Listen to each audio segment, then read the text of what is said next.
Has Gaijin offered a sincere, heartfelt apology? Well, let's take a look at what's coming your way in War Thunder. By the way, I'm Old Dead Man, your host. Welcome to War Thunder's website.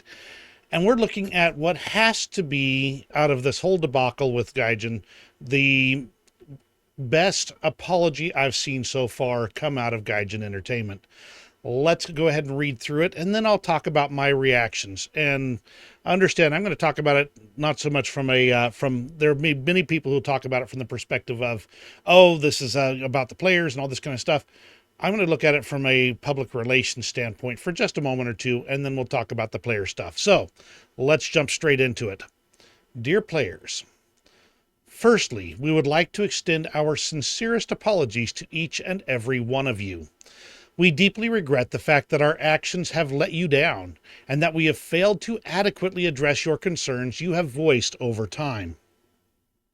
We share your passion for the game, and it pains us that our decisions have not lived up to your expectations. Over the past week, we have been diligently analyzing the feedback you've provided. We acknowledge and agree with your concerns regarding the balance of the economy, silver lines, and research points, as well as modification research.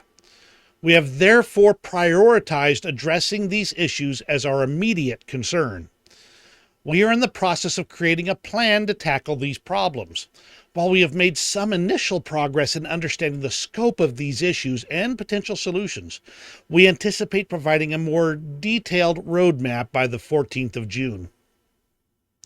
We understand the urgency you feel for changes to be implemented, and we assure you we share your eagerness. However, given the scale and complexity of a project like War Thunder, some time is required to ensure that any changes we make are both effective and beneficial to the player experience. We are also continually reviewing the vast array of other feedback and suggestions we receive. Rest assured, these are important to us and will be addressed, but at this moment, our first priority remains the game's economics and progression. We're truly sorry for the disappointment and frustration that we have caused. We commit to you that we are doing everything we can to improve the game and regain your trust. Thank you for your understanding and patience during this time. We value your continued support and your dedication to the game we all love. Okay, first off, compared to the statement on that Kirill made on how free-to-play games work, this does not have the condescension, the implication that players are nothing but emotional, unintelligent, incapable of understanding people that have to have things spoon-fed to them. This is an apology. It does, and it provides everything you need in an apology. It provides, number one, an apology. It doesn't blame the players. It doesn't blame the people who've been saying there's a problem. It acknowledges the problem. It comes up with a concrete, if delayed, solution to the problem. And fourth, it finishes with another apology and a request that you can easily take care of here. Like, thank you for your understanding and patience. They genuinely put all the pieces you need in for a good apology.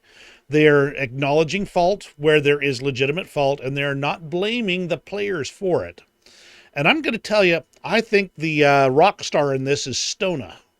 Because Stona, if you actually read his responses here, is extremely skilled in the public relations aspects here. He is very good at actually clarifying and giving a good response that is both useful and maintains and strikes the right tone. So, for instance, this comment right here, Kukuranta TTV, who are you and what have you done with the people usually in charge?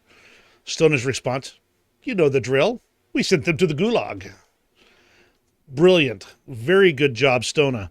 In addition, we continue on down.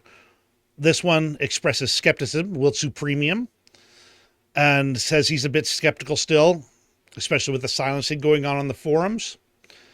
And Stona has said it's understandable that you're skeptical. We hope that our next steps will convince you that we all care about creating a game that you will enjoy playing. Honestly, and again, I'm not a Stona fanboy. I'm just stating that right now he is on point and on his game. And this is a guy that if he's not in charge of War Thunder's PR, he doggone should be. Because this is the proper tone. If he didn't write this statement, then he certainly understood it to its fullest extent and was able to maneuver his responses in such a way as to make it so he was improving the situation instead of throwing gasoline on the bonfire.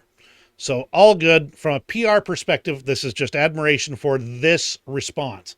That doesn't make any of the previous things better. And in fact, the only way that the skepticism is going to go away is when we see what happens on June 14th. If they don't deliver something impressive, well thought out, and well planned, and accounting for as much user feedback as they can, and then I would even suggest that they specifically show the feedback they received that's being addressed. I mean, go on. I mean, the full enchilada there. Show, if they can, show the person who gave the feedback, what they said for the feedback, and how they're addressing it to the best of their abilities. They will absolutely knock this out of the park. It will literally be a 180 and perform even better than expected if they do. That said, let's look at this from the player's perspective for a little bit. Gaijin has promised a lot of things in the past. When they pitched the previous economy update, they promised it would be better. And yet, when we actually started receiving the update, they didn't stick with their promise. It was not better. It was not better for anybody. Not even the premium players appreciated it. They're going to have to deliver something just absolutely fantastic and maintain it. Because what's happened now in the War Thunder community is that people are organizing. Instead of being a bunch of individuals responding individually, they're a bunch of people who are actually putting together a players union, which I have my own arguments about, but it's not neither here nor there. It's a thing.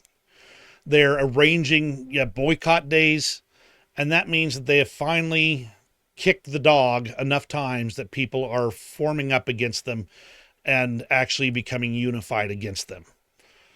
When you live long enough to become the bad guy instead of the hero. Now we get to see if there's a redemption arc at the end of this. Let me know what you think in the comments below. Give me the old thumbs up if you enjoyed my presentation of this video. Give me a comments in the below. Let me know how you feel about this statement, and be honest. I want your full response on this. Give me the straight scoop. You have a great rest of your day, and we'll see you in War Thunder.